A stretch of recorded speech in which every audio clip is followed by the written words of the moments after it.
Come next June next year, it'll be 50 years when the first block opened up and I moved in there with my parents.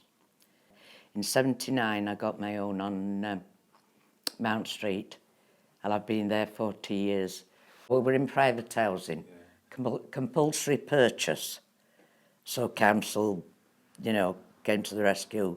Terraced house, two down, there was 5 in the backyard, outdoor toilets, curly staircase, steep stairs, just 2 bedrooms upstairs and not enough room to swing a cat. And when we walked in to view it, when we first got Cliff Street, God, ain't it big? I'm going, hallelujah, got a bathroom. Grandad being in the haulage firm, we helped build Park Hill, I remember it vividly, and I was always proud I've helped my granddad build Park Hill, I've lived in a lot of years, council. We lived on Elmore Road, which is part of Crooks area, Arbourthorne. We had to share tin bath. One family, Georgie Burns and Freddie Burns, they had it one night and we used to have it another night. And that's how we used to live. We moved from there onto Oldgate Road, Parsons Cross, and there were prefab houses. When we moved in, it was like going into Buckingham Palace because we're living in such a small house and sharing things. We walked in, we got a bathroom and toilet upstairs, toilet downstairs. We got a kitchen, a dining room, and then double doors that open into a living room. And I thought, good God, I've never seen out like it in my life. Well, I'm living in Lytton Court now, sheltered accommodation, Lytton Court. People are great, everybody's great. We all know each other. We all come from the same era kind of thing, so we all got a lot in common. I'm so content with where I live, the people and the staff. And I just want, only way I'm going to live there is in a box. I moved from a small flat on Healy Bottom, private flat, and I moved into a masonette on Norfolk Park with my daughter. And they were just so big, compared to a little private flat that we'd lived in. Within days, I knew all my neighbours. And within probably a year of moving on to the estate, I got involved with Norfolk Park Tenants and Residents Association. 3 years ago now, Norfolk Park Tower celebrated its 50th birthday. And we went through boxes and boxes of old archive material, and we've got the accounts and the AGM minutes going right back to the 1960s when the Tower was formed. One of the issues back when the estate was built was it was a building site, it was muddy, there was problems with the grass, there was problems with lift breakdowns.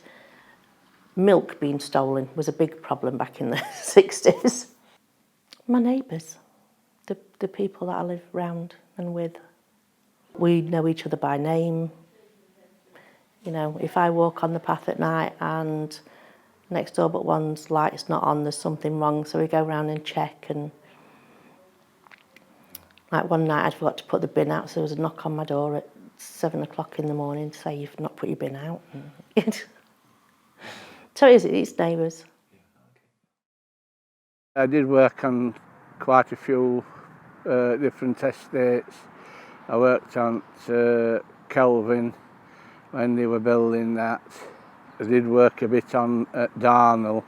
I worked on some out at Halfway when they first started building some there. When we lived down Alfred Road, Paget Street, till I was 18, 19, then that's when we moved to a council house at Sheffield Lane Top on Homestead Road, which was the first time that we had a bathroom and a toilet. The toilet was downstairs, but that was still a luxury, and to have a garden as well, which my dad enjoyed because he started growing all his own veg. When I was about 4 years of age, and my parents got the council house. That was on Honeysuckle Road on the Shire Green. The house that we moved into on Daffodil Road, just below us, there was about 8 houses that had all been blitzed. So our house was the one that wasn't blitzed. So they started to rebuild the ones below us, and they were really modern then. I think the favourite thing is how they've come to modernise them, from being pre-war, not having proper toilets, and and now they've modernised them also. Everybody's got really nice toilets and bathrooms and kitchens, windows that they were just the sash windows. Now they're like big windows and really lovely, double glazing that we never had as children. We've lived in the same house 43 years. I think it has changed a lot, and I think it's changed a lot for the better. We came from Darnell. We had one tap in the house and the toilet at the end of the garden. So it was like moving into a mansion, and we came to Bayton. Because it's a great community, it really is. We do love the house. We'd never move.